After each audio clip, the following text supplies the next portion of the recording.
জাতীয়তাবাদী যুবদলের লালমনিরহাট জেলা শাখা কর্তৃক আয়োজিত কেন্দ্রীয় কর্মসূচির অংশ হিসাবে বর্তমান নৈরাজ্য, আইন শৃঙ্খলার চরম অবনতি এবং গণতান্ত্রিক দেশপ্রেমিক শক্তির বিরুদ্ধে, ষড়যন্ত্রকারীর বিরুদ্ধে আজকে যে প্রতিবাদ বিক্ষোভ মিছিল অনুষ্ঠিত হয়েছে, এই মিছিলে যুবদলের সর্বস্তরের ভাইরা আমার, বিএনপি নেতৃবৃন্দ সকলকে আমার পক্ষ থেকে রক্তিম অভিনন্দন, সংগ্রামী শুভেচ্ছা জানাচ্ছি।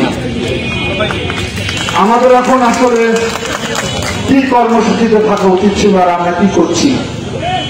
আমরা জুলাই আন্দোলনের মধ্য দিয়ে ভেবেছিলাম যে বাংলাদেশ একটি নতুন পথে যাত্রা শুরু করেছে, কিন্তু গতকালকে আমরা দেখলাম গোপালগঞ্জে এনসিপির একটি পূর্ব নির্ধারিত সভায় অতীত স্বৈর শাসকের দোসররা কিভাবে হামলা চালিয়ে সেই সভাকে বন্ধ করা হয়েছে। আমরা এটাকে নিন্দা জানাই, প্রতিবাদ জানাই। অনুরূপভাবে মিটফোটে সোহাগকে নির্মমভাবে হত্যা করা হয়েছে, সে হত্যার জন্য আমরা নিন্দা জানাই এবং অবিলম্বে হত্যাকারীদের গ্রেফতারের আহ্বান জানাচ্ছি। বিএনপি সবসময় অন্যায়, জুলুম, অত্যাচার, নির্যাতনের বিরুদ্ধে প্রতিবাদ জানায়, কিন্তু সাম্প্রতিক বাংলাদেশের রাজনীতিতে কিছু ভোলাপানি করা হচ্ছে মাস শিকারের উদ্দেশ্যে। সেটাই আমাদের কনসার্ন, সেটাই আমাদের বিশ্বাস। এখন এই শান্তিপূর্ণ অবস্থাটাকে কারা কি কারণে, কি উদ্দেশ্যে এই পথে নিয়ে যাওয়ার চেষ্টা চালাচ্ছেন, সব কথা খোলামেলা বলবো না। সোহাগ হত্যা হয়েছে, আমাদের পার্টি সর্বোচ্চ জায়গা থেকে প্রতিবাদ জানিয়েছে, সমবেদনা জানিয়েছে এবং বলা হয়েছে দুষ্কৃতিকারী থেকে গ্রেফতার করা হোক। কারণ যিনি হত্যাকাণ্ডের সঙ্গে যারা জড়িত তারা কোন দলের সদস্য হতে পারে না, হত্যাকারী হিসেবে তাকে দেখতে হবে। বিএনপির এত ক্লিয়ার মেসেজ থাকার পরেও একটি রাজনৈতিক গোষ্ঠী আমরা দেখলাম বিভিন্ন স্লোগানে বিএনপি এবং আমাদের প্রিয় ভারপ্রাপ্ত চেয়ারম্যানকে দায়ী করে নানান অশ্লীল স্লোগান তুললেন। তারা কি ভুলে গেলেন যে তারেক রহমানকে নিশ্চয় ভুলে গেছিলেন? তারেক রহমানের সেই তারেক রহমান যিনি জিয়াউর রহমানের সন্তান। জিয়াউর রহমান এই বাংলাদেশের স্বাধীনতা ঘোষণা দিয়ে 9 মাস অস্ত্র নিয়ে যুদ্ধ করে বাংলাদেশকে মুক্ত করেছেন সেই জিয়াউর রহমানের সন্তান। ভুলে গেছেন জিয়াউর খান? তারেক রহমান তারই সন্তান বেগম খালেদা জিয়া।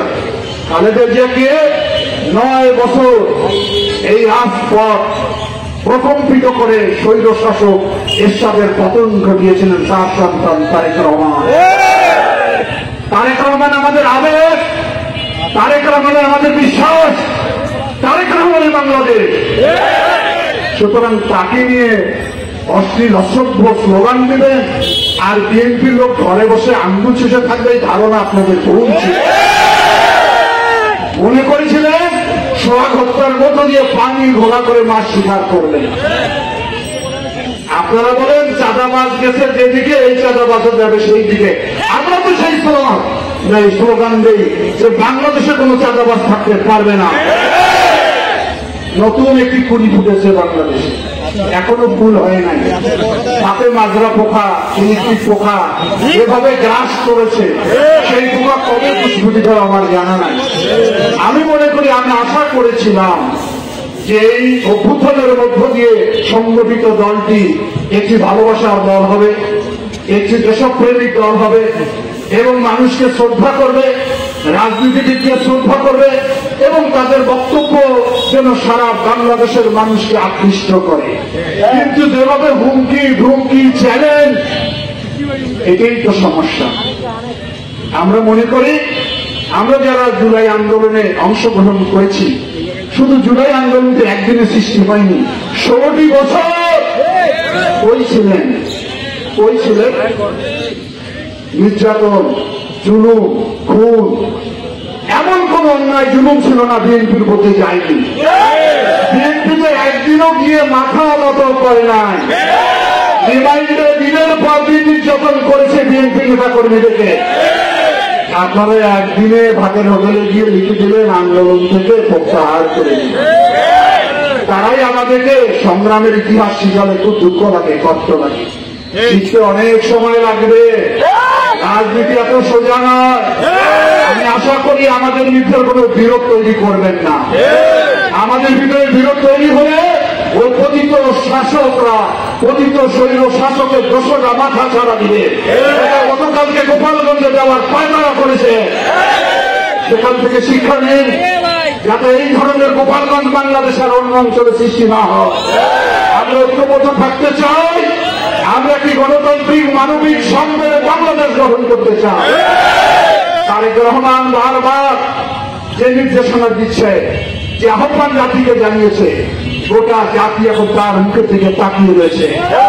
আর আপনারা তার চরিত্র হনন করে তাকে নিয়ে যা তা স্লোগান দিবেন, এটা আমরা মেনে নিতে পারি না।